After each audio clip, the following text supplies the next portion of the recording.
죄를 이기게 하는 능력을 주시는 우리 주님을 찬양합니다. 우리 함께 죄에서 자유를 얻게 하는, 죄에서 자유를 얻게 하는 보혈의 능력, 주의 보혈. 시험을 이기고 승리하니 참 놀라운 능력이로다.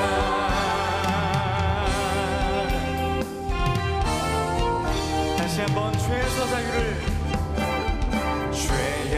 자유를 얻게 하는 보혈의 능력, 내 주의 보혈. 시험을 이기고 승리하니 참 놀라운 능력이로다. 주의 보혈, 주의 보혈 능력이로다. 주의 피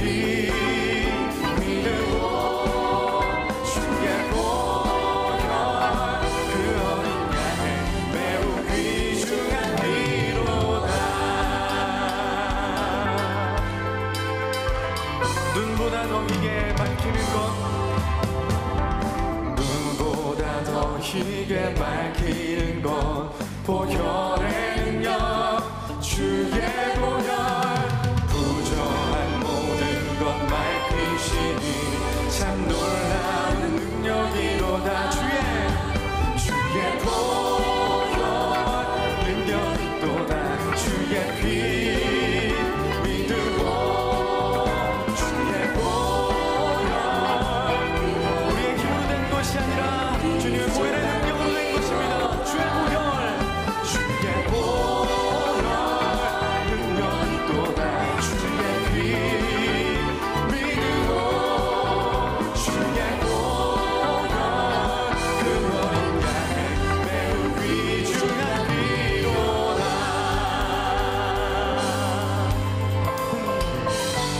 이 복음을 전할 제목, 보혈의 능력. 구주의 복음을 전할 제목, 보혈의 능력. 주의 보혈. 날마다 나에게 찬송 주니 참 놀라운 능력이로다. 주의 보혈 능력이로다. 주의 피 믿으고 주의 보혈. 이 보혈을 믿는 자마다 증명을 얻게 될 것입니다. 주의 보혈, 주의 보혈 능력이로다. 주의 피 믿으고 주의 보혈. 그로 인하여 매우 귀중한. 우리 마지막으로 주님의 보혈을 찬양합니다. 주의 보혈 능력이로다. 주의 피 믿으고 주의 보혈. 그로 인하여 매우 귀중한 피로다. 예수의 구귀한 보혈이 나를 위한 피임을 믿습니다. 오늘부터 새 말씀 시리즈 주말의 명작을 통해서 우리가 기독교 고전들을 소개하고 그들을 인도하신 하나님의 놀라운 은혜를 듣습니다. 오늘 고백록이라는 책을 우리가 이제 2주 동안 이제 보게 될 텐데요. 성 어거스틴이 이야기한 것을 누군가 이렇게 정리했더라고요. 말씀을 마주할 때 좋아하는 것은 믿고 싫어하는 것은 거절한다면 당신이 믿는 것은 복음이 아니라 당신 자신이다. 좋아하는 것만을 취하고 싫어하는 것을 거절한다면 우리는 복음을 믿는 게 아니라는 것이죠. 이 시간 우리를 불편케 하는 말씀, 또 우리를 새롭게 하는 말씀, 오늘 들음으로 우리의 죄된 근성을 변화시키시고 또 새롭게 인도하실 하나님을 함께 높여드리길 원합니다.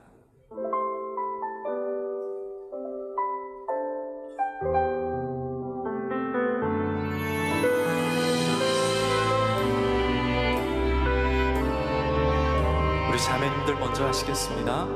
오소서 주님, 나의 마음은 선한 것 하나 없습니다.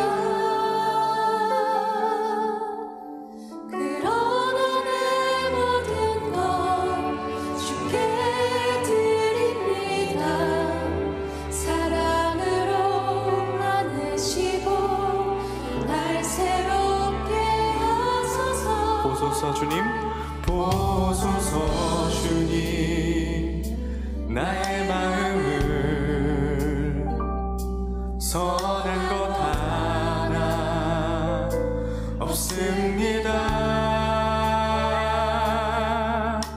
그러나 내 모든 것 주께 드립니다. 사랑으로 안으시고 날 새롭게 하소서.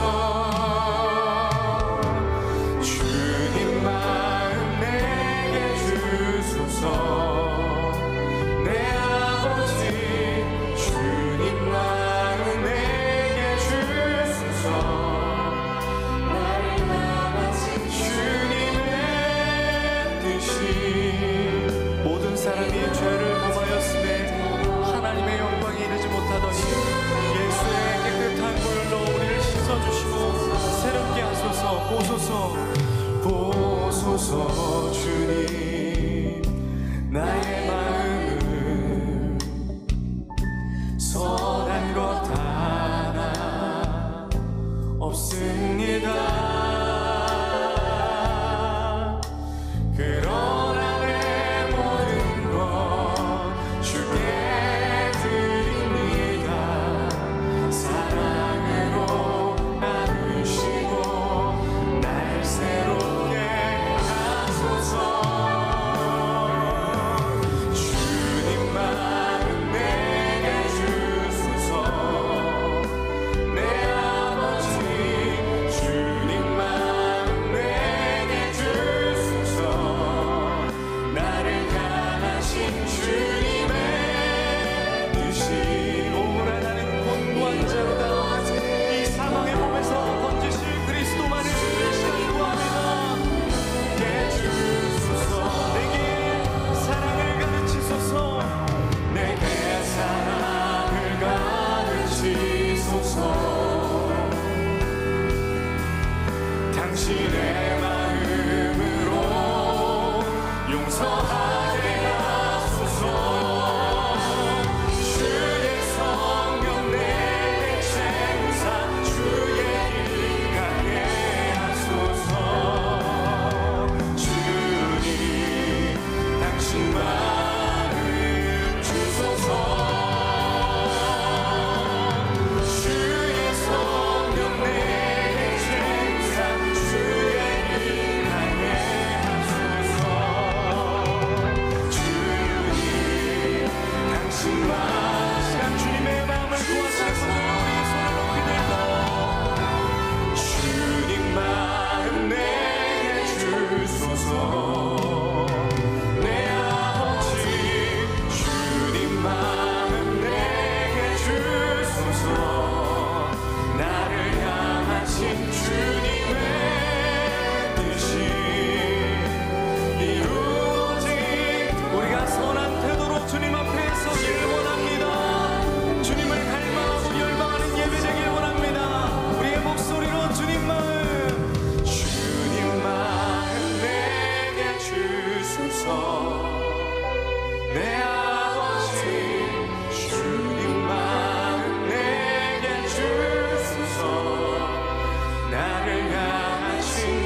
오늘 우리에게 주시는 하나님의 말씀은 로마서 7장 21절부터 25절입니다.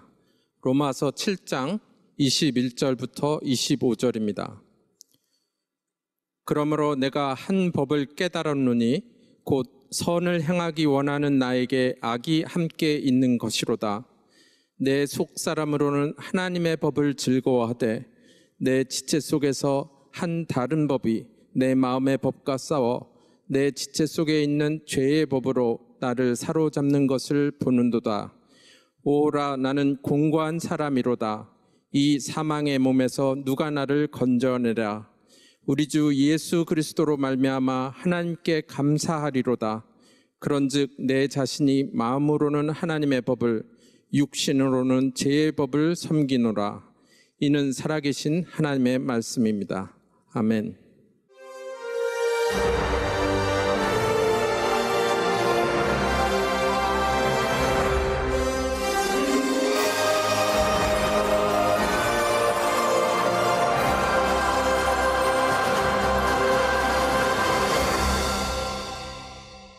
주말의 명작.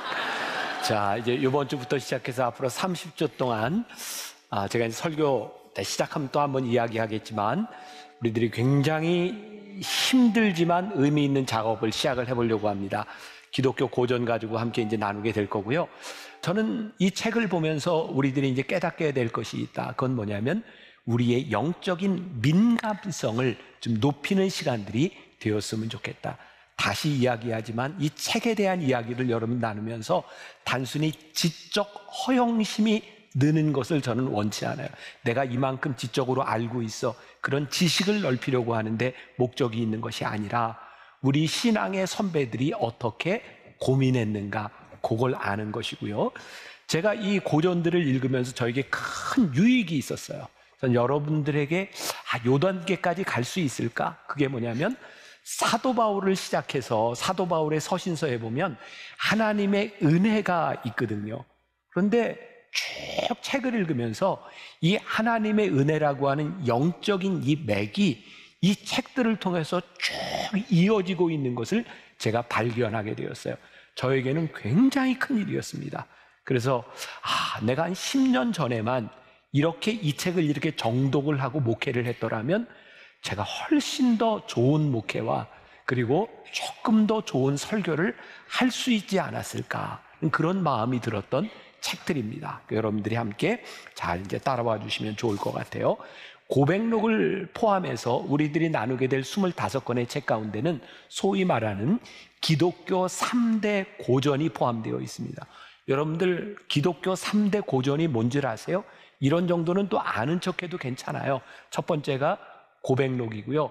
그 다음에 가장 많이 읽힌 책 철로 역정, 그리고 또 하나는 토마스 아켄피스의 그리스도를 본받아. 요 세 권을 우리가 기독교 3대 고전이라고 이야기를 합니다. 기억하셨어요? 네, 이 정도는 아는 척해도 괜찮아요. 그리고 고백록은 어거스틴이 회심을 한 이후에 그의 죄를 고백하고 그의 삶을 고백하는 내용인데요. 또 기독교에는 유명한 역사 가운데 3대 회심을 이야기합니다.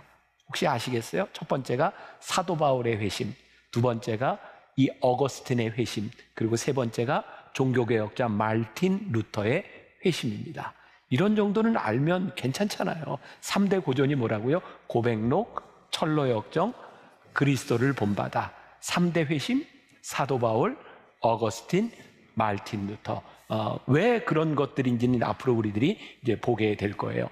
어거스틴이라고 하는 인물은 여기에 이제 대학 교육을 받으신 분들은 교양 과목을 통해서 한 번쯤은 봤음직한 사람이 어거스틴입니다. 아우구스티누스라고도 이야기를 하죠.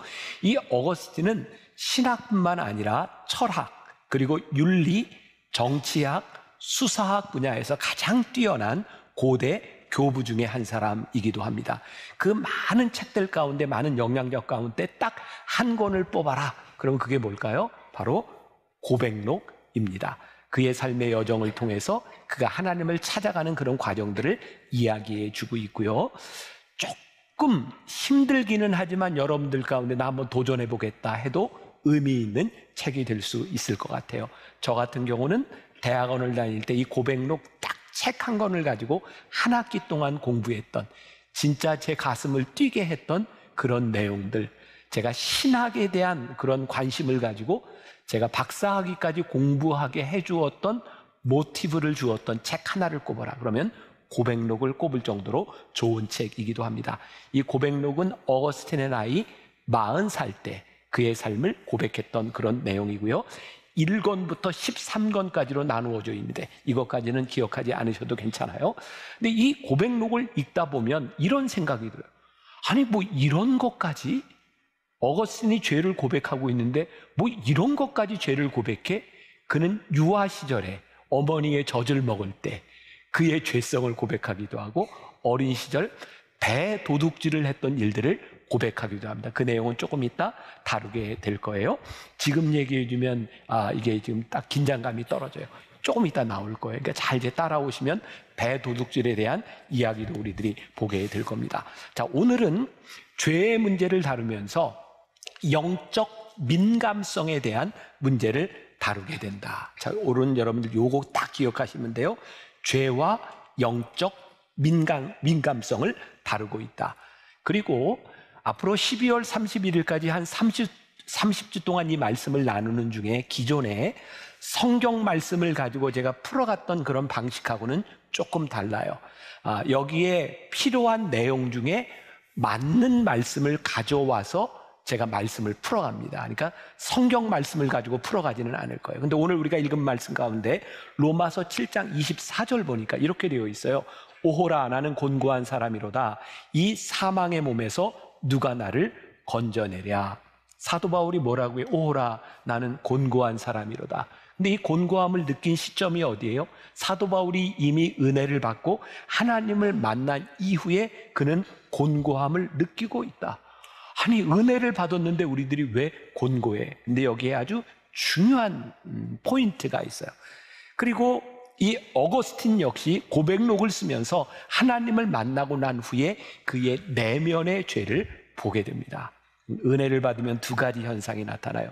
은혜로 인하여 기쁘고 감사한데 은혜로 인하여 우리들 안에 곤고함이 찾아옵니다. 이 곤고함은 굉장히 긍정적인 곤고함이에요. 하나님의 은혜를 알기 전에 우리는 그렇게 죄에 대하여 민감하지 않았습니다. 그런데 하나님을 알고 난 후에 그 은혜가 우리들 가운데 들어오면 죄에 대한 민감성이 살아나서 그 안에 곤고함이 생기는 거예요.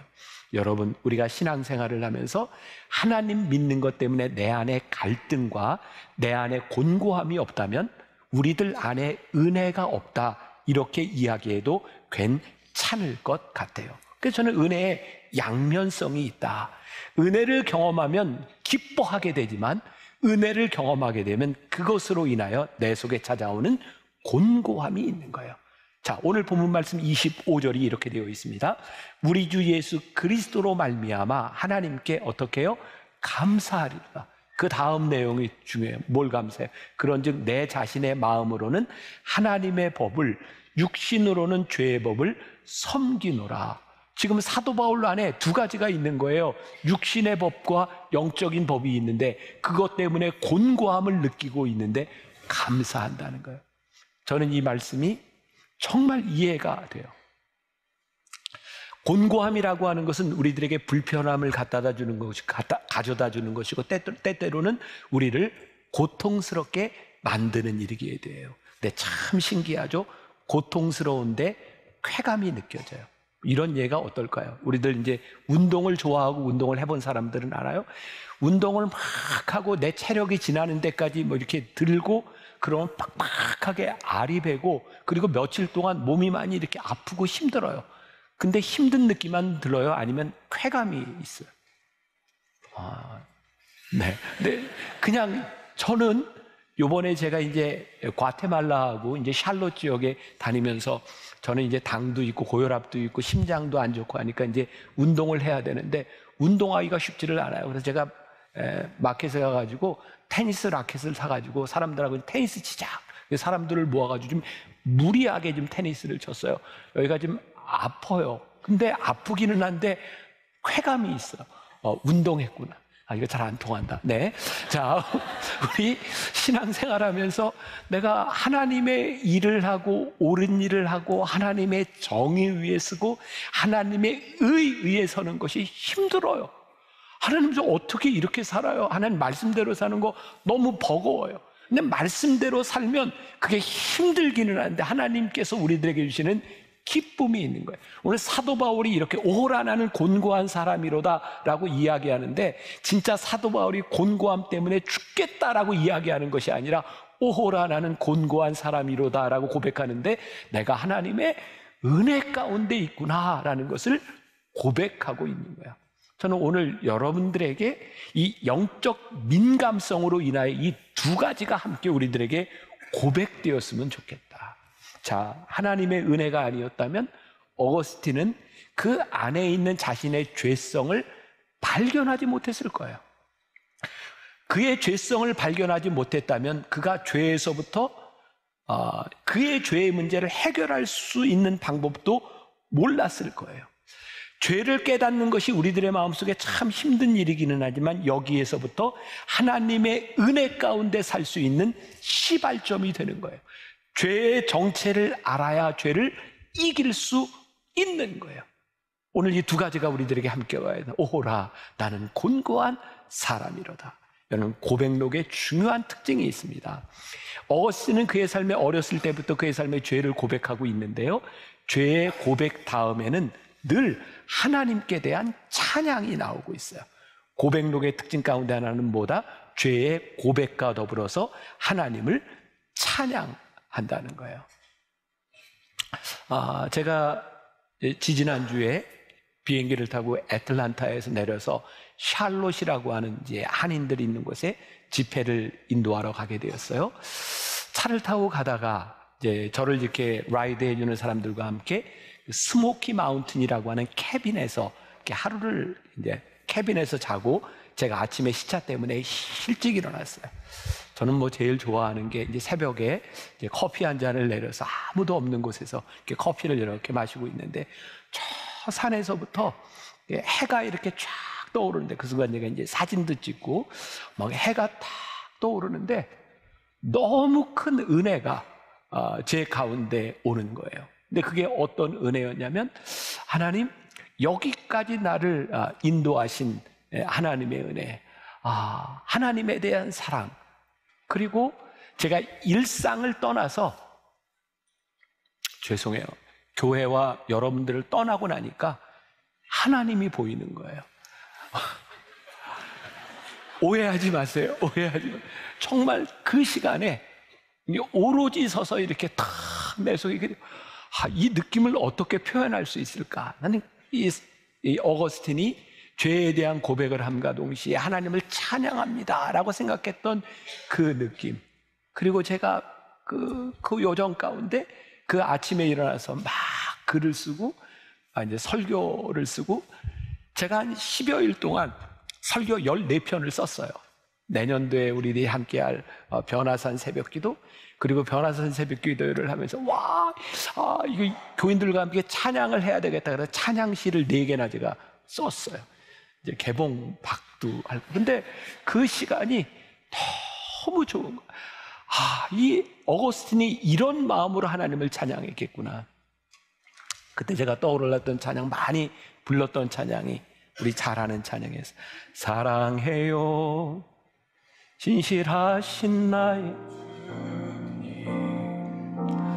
나의 삶 주님 안에 있네. 눈을 뜨는 아침부터 나 잠들기까지 선하신 주를 노래하리. 우리 다시 한번 사랑해요.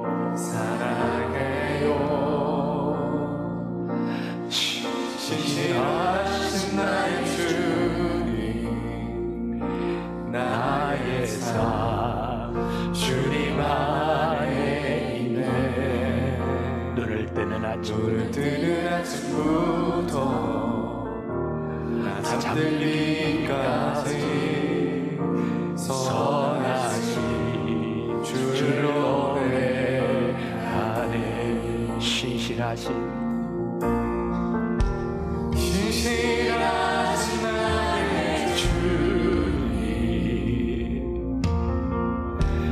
나의 삶을 인도하셨네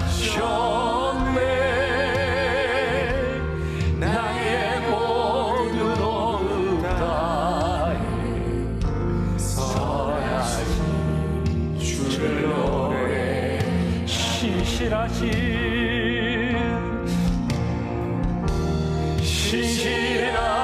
나의 주님 나의 삶을 인도하셨네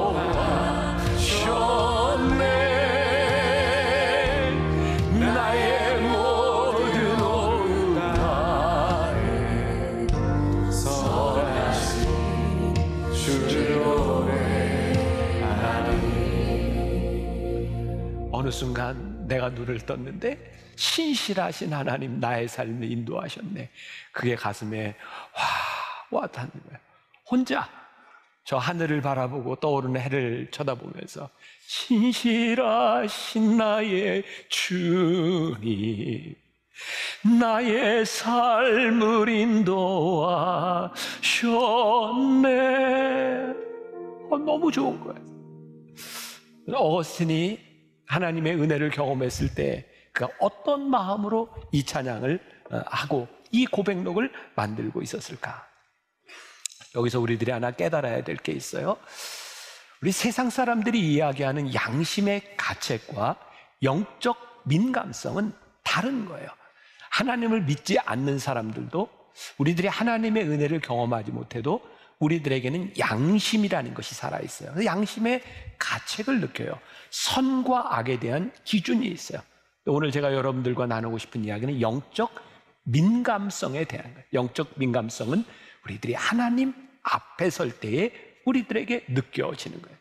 하나님 앞에 설 때에 우리들이 봐야 되는 우리의 죄성, 또 하나님 앞에 섰을 때에 신실하신 하나님을 우리들이 느끼게 되는 것, 하나님의 거룩함 앞에서 우리들이 죄의 문제를 다루는 것, 이것이 영적 민감성에 대한 이야기예요. 우리가 또 하나 기억해야 될 게 있어요. 어거스틴이 지금 이 고백록에서 이야기하고 있는 이 죄는요, 어떤 죄의 크기에 대한 것을 말하고 있는 것이 아니에요. 우리는 흔히 그렇게 이야기하죠. 저 나쁜 놈, 왜 죄를 많이 졌어 나보다. 우리는 죄의 크기를 가지고 이야기할 때가 있어요. 어거스틴은 오늘 죄의 크기를 가지고 이야기하는 것이 아니라 우리들 속에 있는 죄성에 대해서 이야기를 하고 있어요. 자, 저를 포함해서 여러분들, 우리들의 본성을 볼 때 우리들은 스스로 착하다라는 생각이 들어요? 우리들이 악하다라는 생각이 들어요? 우리 여러분들 가운데 나는 본성이 착해 라는 생각이 드는 분이 있다면 착각이에요. 저는 아무리 봐도 우리의 인간의 본성이 그렇게 착하다고 생각하지 않습니다. 왜? 우리들 속에 죄성이 있거든요. 이 어거스틴이 고백록 안에서 바로 우리들의 죄성, 오리지널 신, 원죄에 대한 문제들을 다루고 있어요. 제가 이번에 이제 과테말라에 한인 집회를 이렇게 가게 되었는데, 공항에서 딱 내리자마자 이제 저를 안내하는 목사님이 이제 호텔로 이제 데려가는 거예요. 데려가는 내내 저한테 이제 주의해야 될 거, 예를 들어서 절대로 차 문을 열지 마세요. 외국인을 보면 언제 권총을 들이댈지 모릅니다. 그리고 차를 타고 갈 때는 무조건 이 중앙 분리되어 있는 것에 바짝 붙여야 된답니다. 왜냐하면 언제 오토바이를 타고 와서 총을 쏠지 모르기 때문에 들어오지 못하도록 이렇게 바싹 돼야 된다. 그리고 절대로 이 호텔 안이나 이 몰 안이고는 절대로 걷지 말라. 100m도 200m도 절대 걸으면 안 된다. 그리고 과테말라 그 시티에서는 절대로 택시를 타지 말라. 대부분이 그 트렁크에 이제 광도가 숨어 있을 수도 있고 무서운 것이다. 절대 버스를 타지 말라. 버스 안에 2명은 강도다 생각하면 맞다. 그리고 계속 그렇게 얘기를 하는 거예요. 그리고 문제는 돈을 가지고 있으면 다 털린다는 거예요. 그리고 돈 달라 그러면 절대로 이렇게 뭐 아니다 이렇게 아니면 바로 주라는 거예요. 그래서 제가 그렇게 얘기해서 그러면 안전하게 다니려면 돈을 안 가지고 다니면 되겠네요. 그랬더니 선교사님이 강도를 만났을 때 돈이 없으면 강도가 돈 가지고 다니라고 쏜대요. 그래서 돈을 안 가지고 가도 뭐 가지고 있어도 문제다. 제가 이제 이 말씀 이렇게 보고 있을 텐데, 야, 인간이 참 악하려고 생각하면 참 어느 쪽으로도 악할 수 있구나. 근데 어쨌든 우리들의 모습을 보면, 우리들의 죄를 바라보면요, 어떤 동기가 있어서가 아니라 우리들 속에 있는 죄의 본성들이 있는 거죠. 이 어거스틴은 유아적 죄, 그가 기억도 하지 못했던 시절의 죄에 대해서 이야기를 하고 있거든요. 그게 뭐냐면 오리지널 신, 원죄에 대한 이야기. 이건 신학적으로 굉장히 중요한데, 우리들이 유아 세례를 주잖아요. 그러면 여러분들 세례를 받는 이유가 뭐예요? 우리가 죄에 대해서 죽고 주와 함께 살아나는 것이 세례의 의미거든요.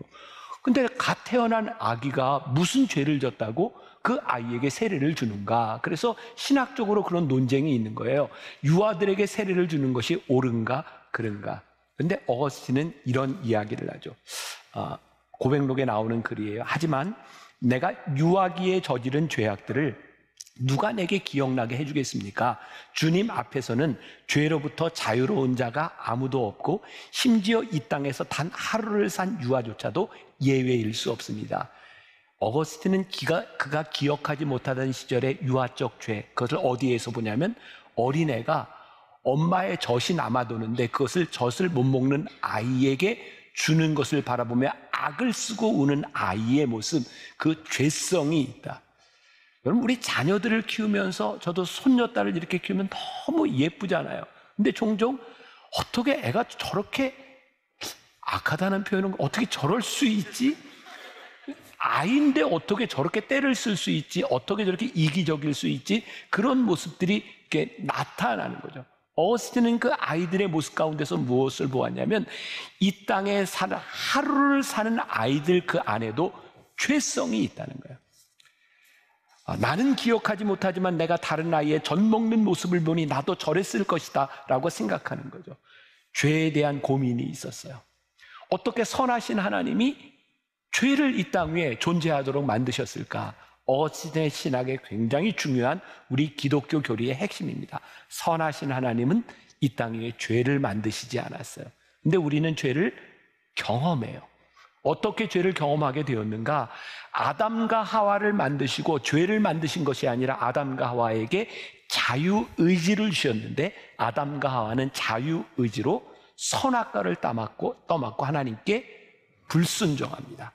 그래서 우리 인류의 최초 인간이었던 아담과 하와가 지었던 죄로 인하여 우리들에게 죄성이 들어왔다. 이게 중요한 신앙입니다. 그래서 우리가 믿는 이 신앙 안에서 우리는 하나님 앞에서 우리들 안에 죄성, 원죄가 있다고 하는 것을 우리들이 깨닫게 되는 거죠.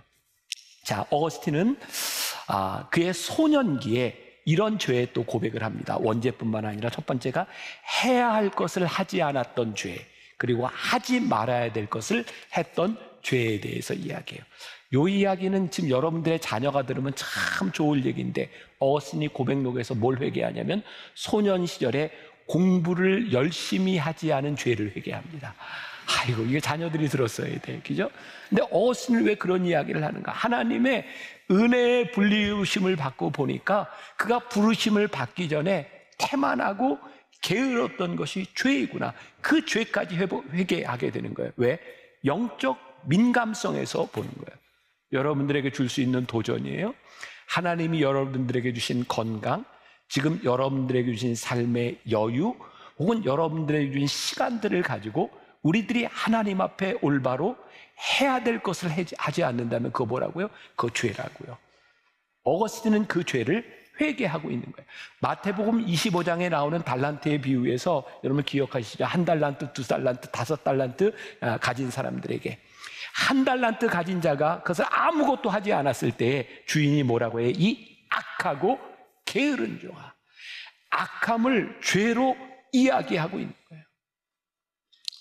제가 이제 요번 한 2주간 이렇게 쭉 지나면서 저는 여러분들에게는 어떨지 모르지만 제가 이렇게 일상을 떠나 있는 게 저에게는 굉장히 큰 영적 유익의 시간들이었던 것 같아요. 제 스스로 저에게 찾아오는 두려움의 정체를 보았어요. 여러분들의 삶에도 한번 적용해 보세요.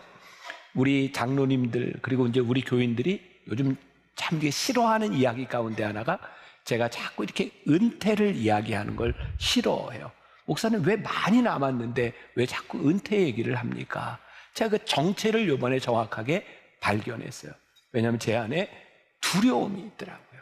어떤 두려움이냐면 제가 어쨌든 지금까지 하나님의 부르심을 받고 목회를 하면서 저 나름대로 최선을 다해서 열심히 준비하고 제가 최선을 다한다고 생각하고 왔는데 언제부터인가 제가 최선을 다했던 삶의 최선을 제가 할 수가 없는 거예요. 저는 설교 준비를 할 때도 제가 생각하는 한에서 최선을 다해요. 왜? 내가 나태할 수 없고 이 주일에 이 예배당에 찾아오는 교인들에게 말씀을 나눌 때 이 말씀을 잘 전해야 된다는 생각을 가지고 있기 때문에 최선을 다해요. 근데 어느 날부터인가 제 최선이 점점 더 힘들어지는 거예요. 이전만큼 제가 체력이 잘 안 돼요.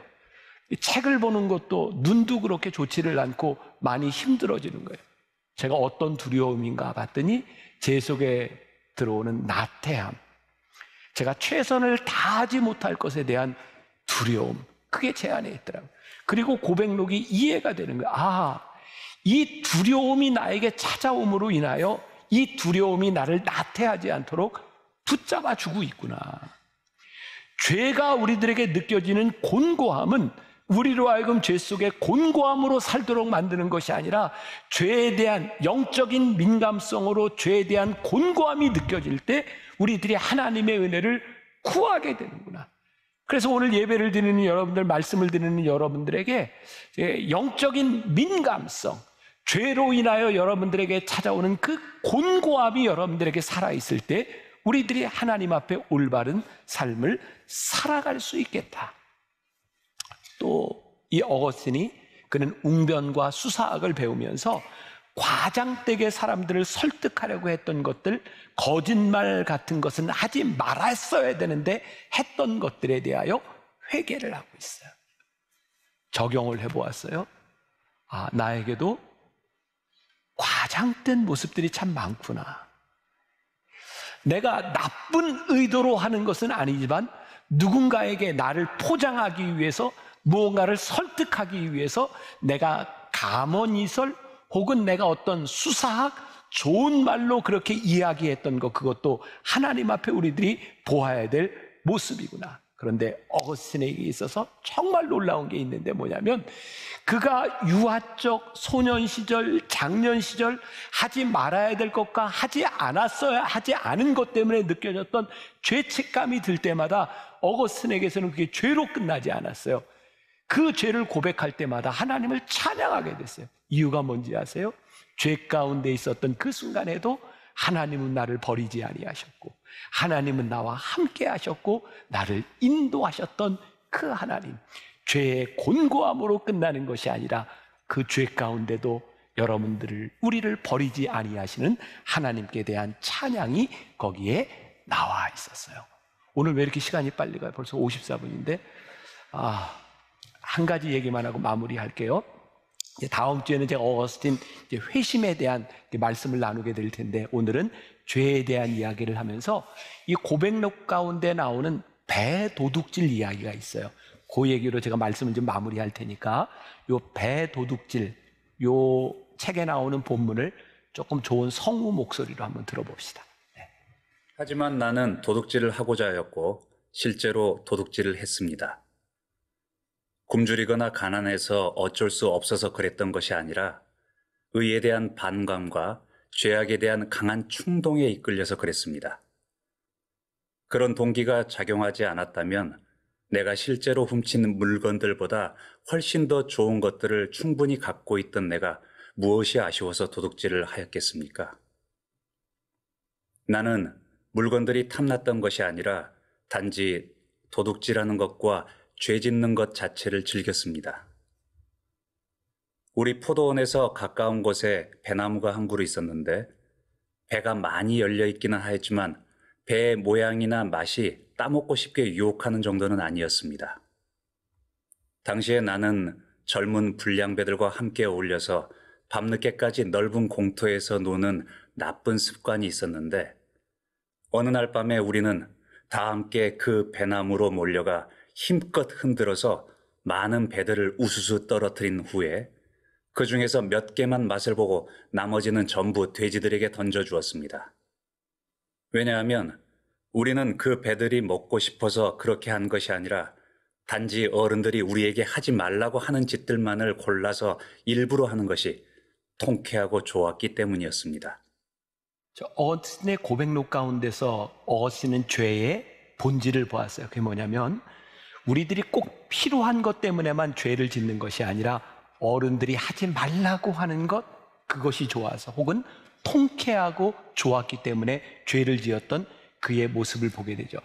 여러분 조금 전에 읽었던 글 가운데 약간 빨간 글씨로 3개의 단어가 있었는데 그 보신 분이 있는지 모르겠어요. 그 중에 하나가 젊은 불량배.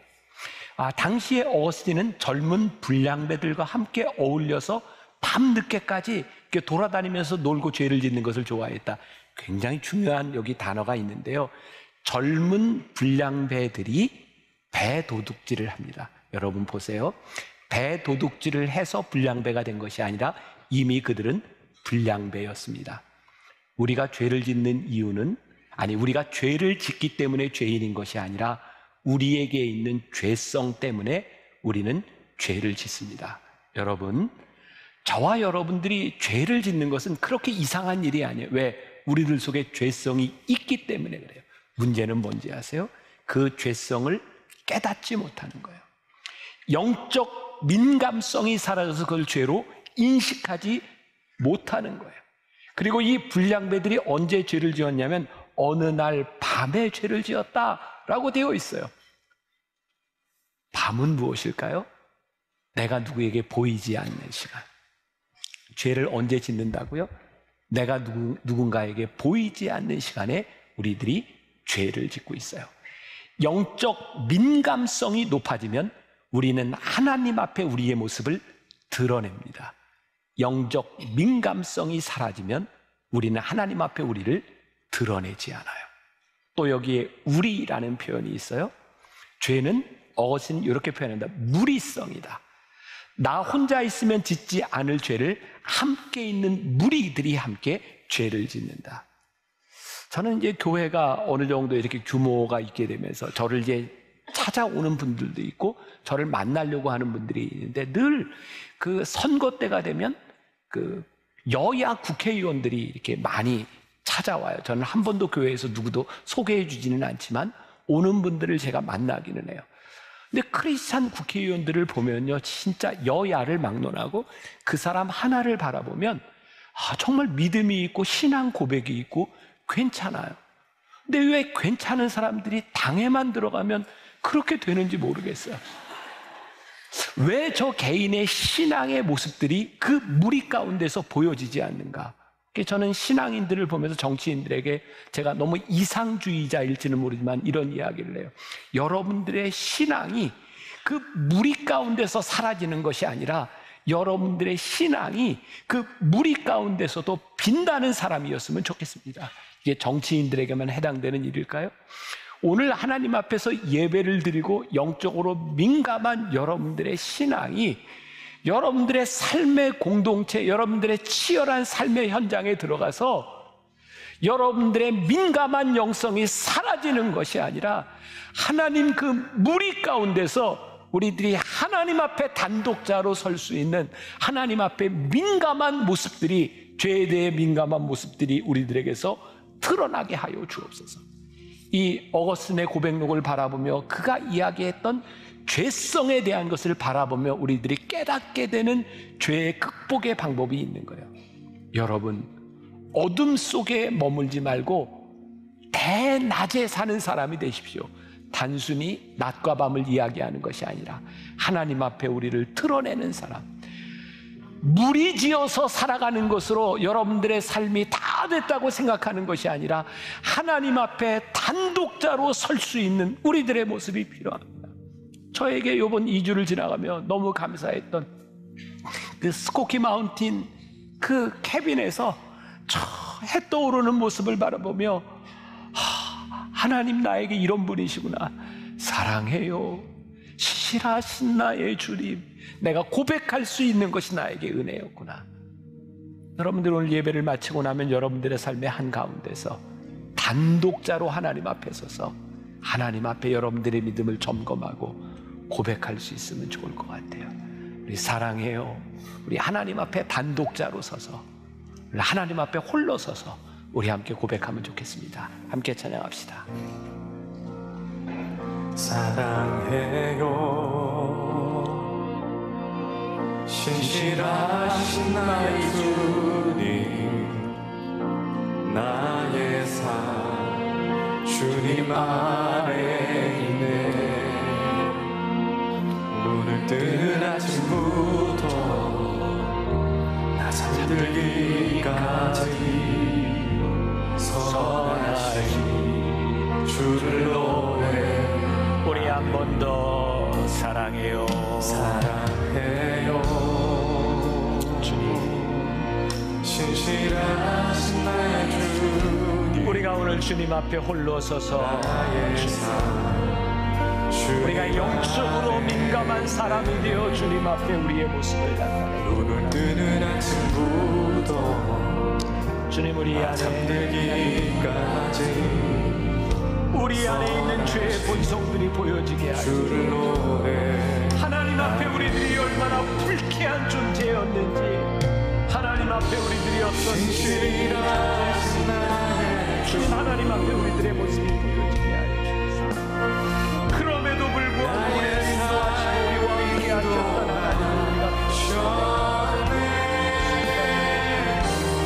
나의 모든 것은 나의 선하신 오 주님, 주님은 우리의 삶의 주님은 여전히 우리의 삶의 성실하셨고 우리를 붙잡아 주시고 신실하신 나의 주님,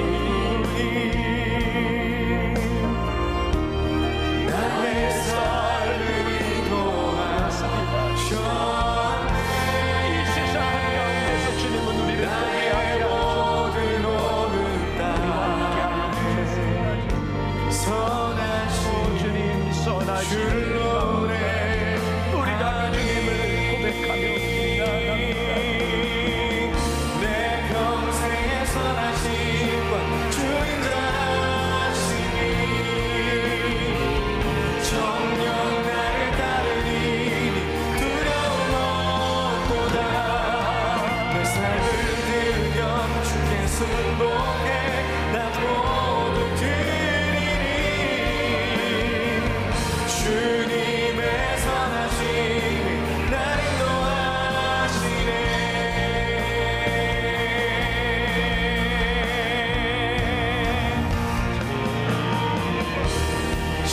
신실하신 나의 주, 나의 삶을 인도하셨네. 나의 모든 것은 다 선하신 주를 노래하니. 지금은 우리 주 예수 그리스도의 은혜와 하나님 아버지의 무한하신 사랑과 성령의 인도하심이 주님 앞에 홀로 서서, 주님 앞에 단독자로 서서 내가 어떤 존재인지를 깨닫고 성실하신 하나님, 신실하신 하나님, 나를 여기까지 인도하신 하나님을 믿음으로 고백하며 이 세상으로 담대히 나아가는 당신의 사랑하는 모든 백성들 위해 지금부터 영원까지 함께 하시기를 간절히 축원하옵나이다.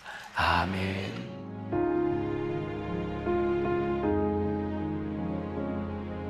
지금은 선교 헌금 시간입니다. 이 예배를 통해 삶 가운데 은혜와 회복이 충만하시길 간절히 기도합니다.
Good TV